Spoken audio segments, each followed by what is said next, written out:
सरकारपर्यंत म्हणजे केंद्रीय कामगार मंत्री भूपेंद्र यादव यांच्यापर्यंत जावं आणि ते EPFO मार्फत जावं ही आपली इच्छा आहे.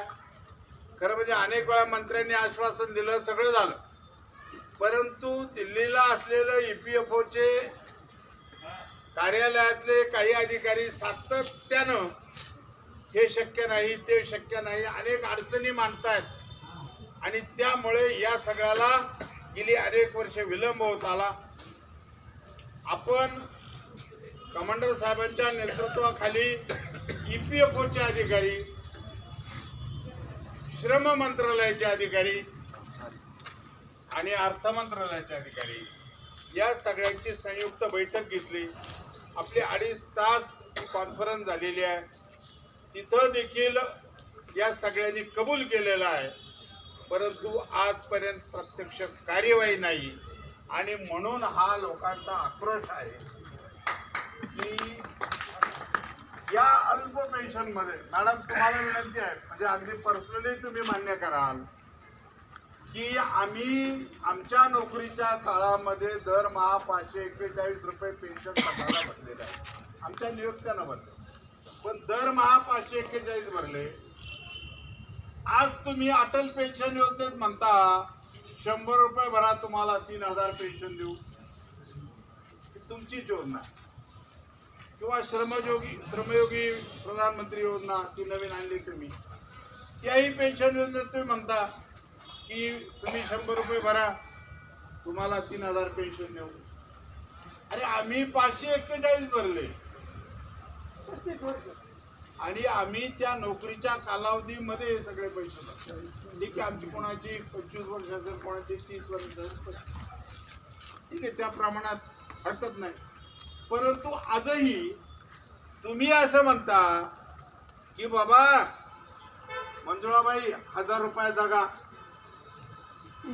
मावशी जलालबाई तुम्ही 1000 रुपये जागा.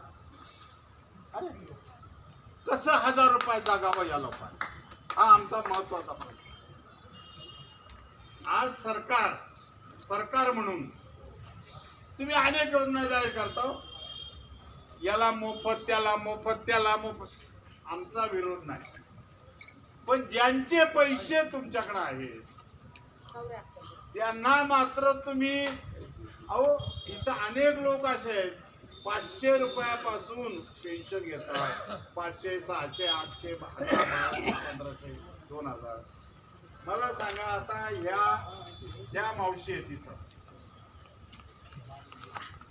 यांना शिंदेबाई यांचं नाव, यांना जर 800 रुपये पेन्शन मिळते, 800 रुपयात त्या बाईनं औषधं घ्यायची का, धान्य घ्यायचं का, किराणा घ्यायचा का, गॅस घ्यायचा, काय घेणार?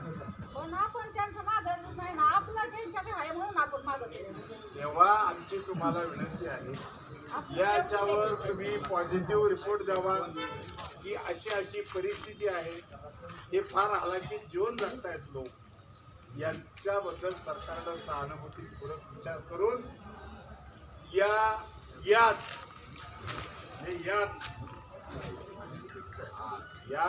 सत्रामध्ये तो निर्णय जाहीर करावा आणि आम्हाला सगळ्यांना, हे मोदी साहेबांचं विनंती आहे, भूपेंद्र यादव साहेबांना विनंती आहे.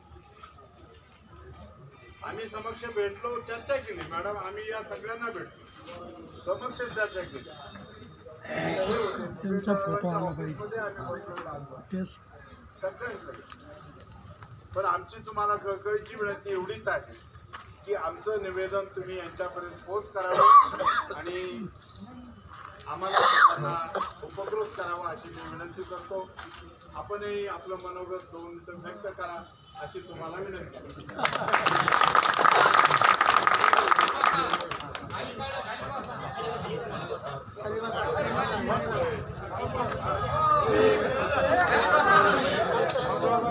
थोडं बाजूला असं घ्या ना, चालू आहे.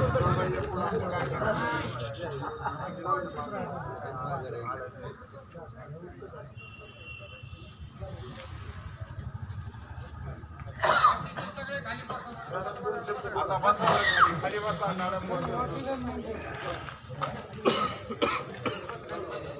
त्याच्यामध्येच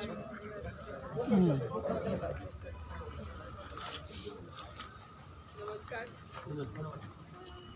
आताच श्री कोकरकर यांनी आता जे सांगितलं की हे निवेदन सरकारपर्यंत आपण पोचवावं आणि आम्हाला उपकृत करावं, तर अशी भावना तुम्ही अजिबात मनात ठेवू नका. कारण इथे कुठलेही उपकार किंवा कुणाकडून सूट रस्त्यावर किंवा असं काहीही नाही आहे. कारण त्या कायद्याच्या प्रगतीतून जे शक्य आहे तेच प्रत्येक लेवलला काम होत असतं. तुमचं निवेदन पूर्ण पोचवा.